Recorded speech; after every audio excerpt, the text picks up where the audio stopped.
जब कुछ थोड़ी सी संपत्ति मिल जाए ना, थोड़ा धन आ जाए, तो व्यक्ति को अभिमान आ ही जाता है।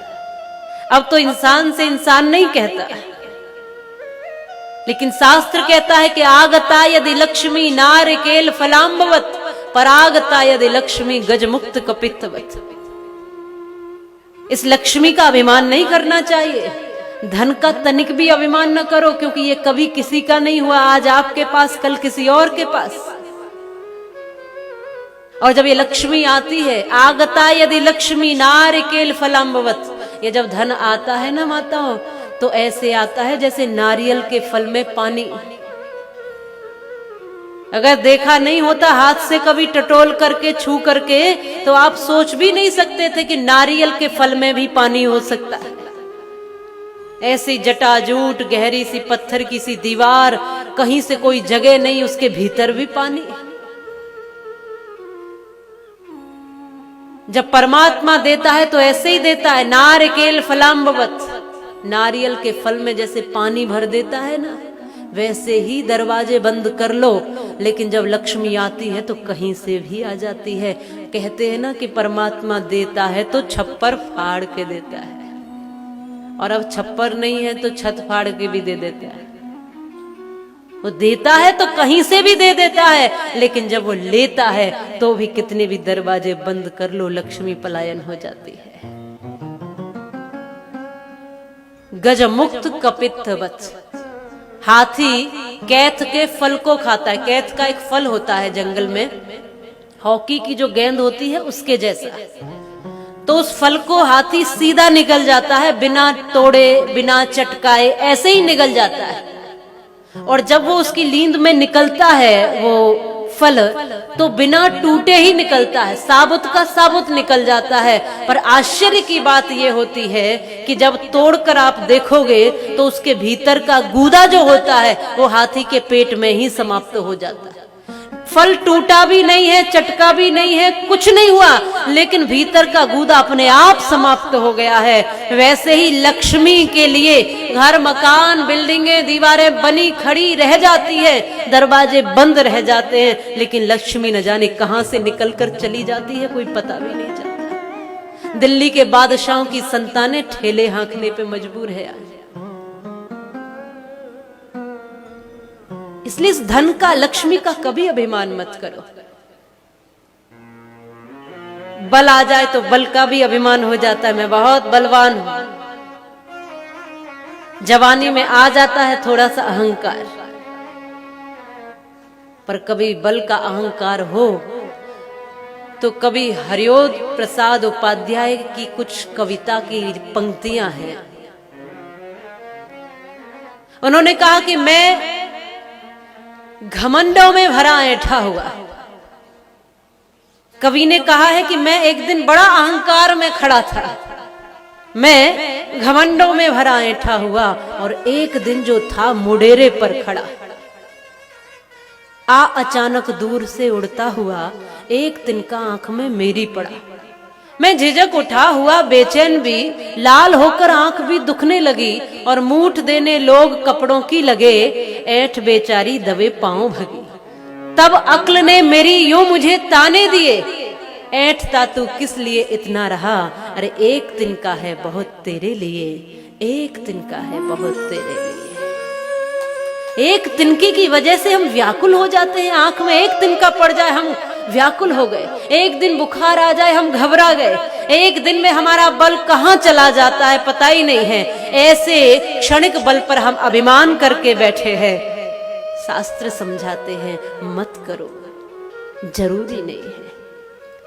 पद मिल जाए तो पद का भी अहंकार आ जाता है। कुर्सी आई, अब जो लोग आपने हाथ जोड़ते हुए देखे होंगे ना, पैर छूते हुए, जो नेताजी, कि आप तो हमारे दादाजी हो, बिल्कुल पैर छूते हैं, साक्षात जो दंडवत करते हुए देखे होंगे, पदवी मिलने के बाद 5 वर्ष तक वो दिखाई नहीं देते। और आप जाकर भी कहोगे कि हम वही दादाजी, तो वो कहेंगे हम अपने दादाजी को नहीं मानते, तुम कहां से आ गए। वो पहचान से इनकार कर देंगे। ये अहंकार है उस कुर्सी का, उस पद का, जो कि उसको पता है कि सदैव रहने वाला नहीं है, क्षणिक है, कुछ पल के लिए है, लेकिन संभल नहीं रहा। इसलिए मैं कहती हूं कि पदवियों को पाना आसान है, लेकिन पदवियों को संभालना बहुत मुश्किल है। संभाल ले वही विजेता। पा लेने में क्या बड़ी बात है, पाने के लिए कोई भी पा लेता है।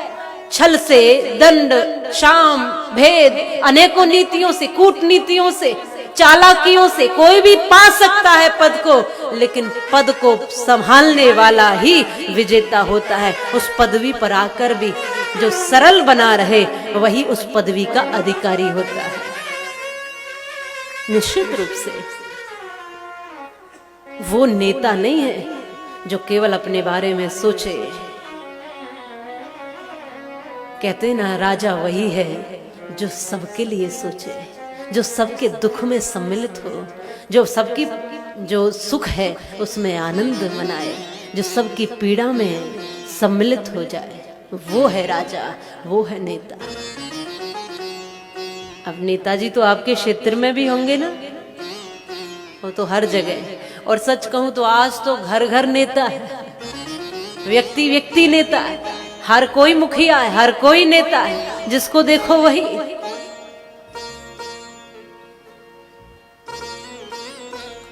मुझे याद आता है कि एक नेताजी किसी गांव में गए और गांव में जाकर वोट मांगने लगे और कहने लगे कि आप जो कहोगे वो हम करेंगे, सड़क, बिजली, पानी जो चाहिए वो गांव वालों को देंगे, बस आप हमें वोट दे दीजिए, हमें नेता बनाइए।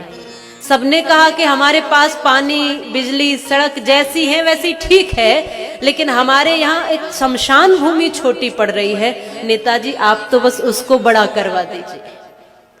अब नेताजी ने सुना, लेकिन नेताजी को ये पता नहीं है कि शमशान भूमि होती क्या है। गांव वालों ने कहा कि शमशान भूमि छोटी पड़ रही है, थोड़ा उसको बड़ा करवा दीजिए, बस इतनी कृपा करना। इनको पता नहीं है कि शमशान भूमि होती क्या है। अब नेताजी कभी छोटी बात तो कहते नहीं, बढ़ा चढ़ा के बोलने की थोड़ी आदत होती है।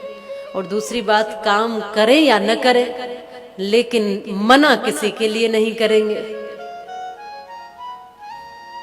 तो इन्होंने एकदम से कहा कि तुम चिंता क्यों करते हो, तुम तो मुझे वोट दो, मुझे नेता बनाओ, मुझे दिल्ली पहुंचाओ, मैं तो तुम्हारे घर घर को शमशान भूमि बना दूंगा। तुम चिंता क्यों करते हो। तो कुछ वैसा है,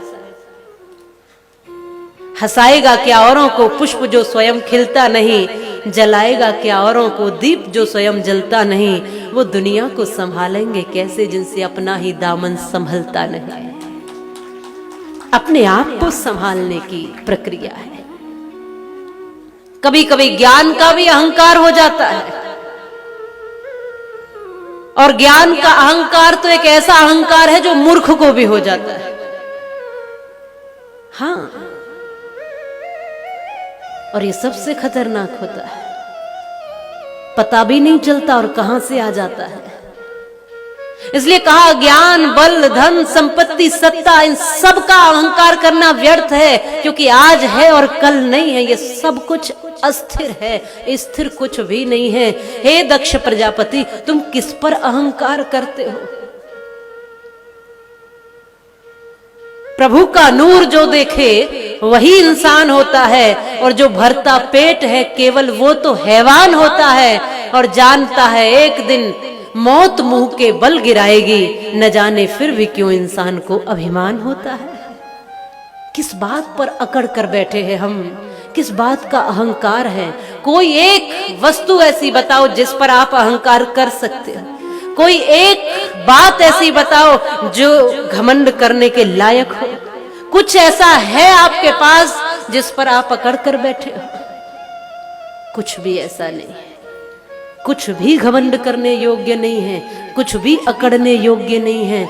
ये सब कुछ जाने वाला है। इसलिए जो नम्र रहता है वही शरणागत बन पाता है, वही प्रभु की शरण आ पाता है।